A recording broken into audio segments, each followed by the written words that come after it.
Hello, I'm David Christman, and welcome to Film Focus.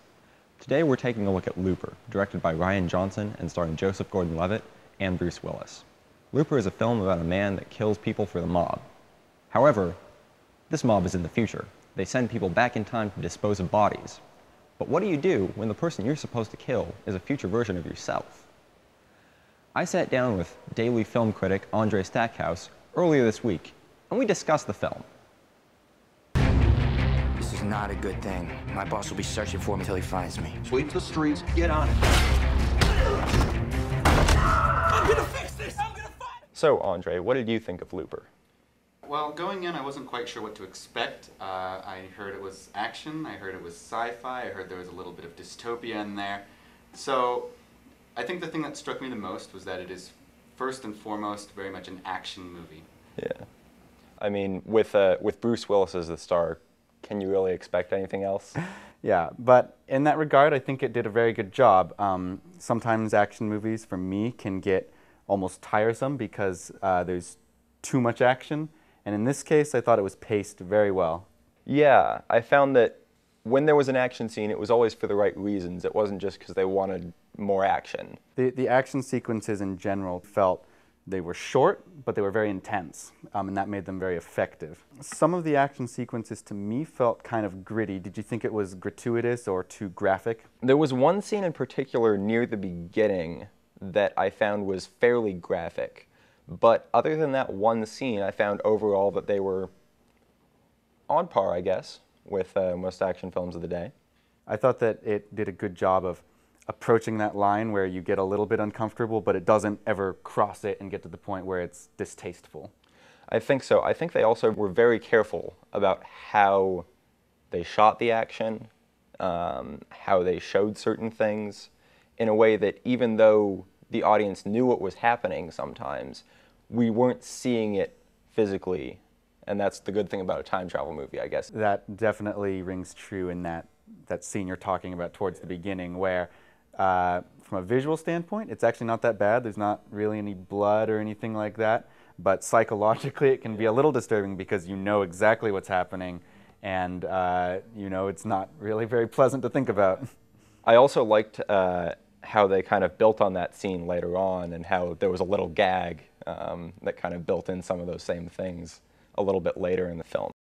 The only rule is never let your target escape, even if your target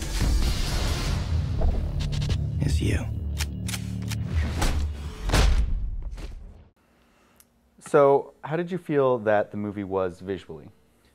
Visually, I was kind of amazed. I wasn't really expecting what I got, which was a very clear picture of what the world was like in this time period. It's set in the near future, and you can tell that things really haven't gone well in the intervening time. It's kind of all beaten up, there's trash everywhere on the streets, there are hobo camps on every corner. What I really liked were the cars, though. Yeah, the cars with solar panels kind of just thrown onto them, that actually stuck out to me as well, and I thought it was they did a good job reminding you that this is the near future and that the near future is bleak without ever explicitly telling you. Yeah. So it's definitely a movie that's full of subtlety and good attention to detail. Yeah, you never really know what went wrong, but clearly something did. Mm-hmm. I mean, it looks like there's barbed wire fences everywhere. Things are not pretty. Almost everyone seems to be carrying a gun. And it's just kind of, you have to kind of fill in the gaps yourself of how did we get here. And in that regard, it's actually almost difficult for me to think of it as a science fiction movie because really the time travel is the only science fiction-like plot device. And that's not necessarily a bad thing, but it's much closer to a dystopian movie than a science fiction movie. I agree. You know, there's a few little things that look kind of science fiction-y. The Gatmen's guns, for instance, are very slick, they're very smooth, but at the same time it's so worn and it's so broken down, it doesn't feel like maybe classical sci-fi. It's not Star Trek. And so ultimately, I think that if you're really looking for like a science fiction movie to please you from a science fiction aspect, you might be a little disappointed, but I think if you go in with the right expectations, there's no reason it should be, a huge turnoff. I agree with you on that. That, if you're going in with the right expectations and you're not expecting that it's going to be kind of a classical sci-fi ray guns and spaceships movie, then you'll enjoy it. I think that it's definitely something that is a little bit more of the William Gibson style of sci-fi. It's harder, it's edgier, it's realistic. It's not pretty. And it's not about the science fiction. It's about the story, and it's not going to try to wow you with spaceships and pew pew pew. And I think that's fine. So what did you think of the writing, Andre? In general, it was written very well, but it's the sort of thing where if you kind of take away the clever premise, the really fantastic acting, you'll realize that the writing is it's adequate. It does exactly what it has to do, but it's not something that's going to really, change your life philosophy. I agree with you. I think that the writing is what it needs to be. Maybe the best writing that went into Looper was trying to come up with the world itself.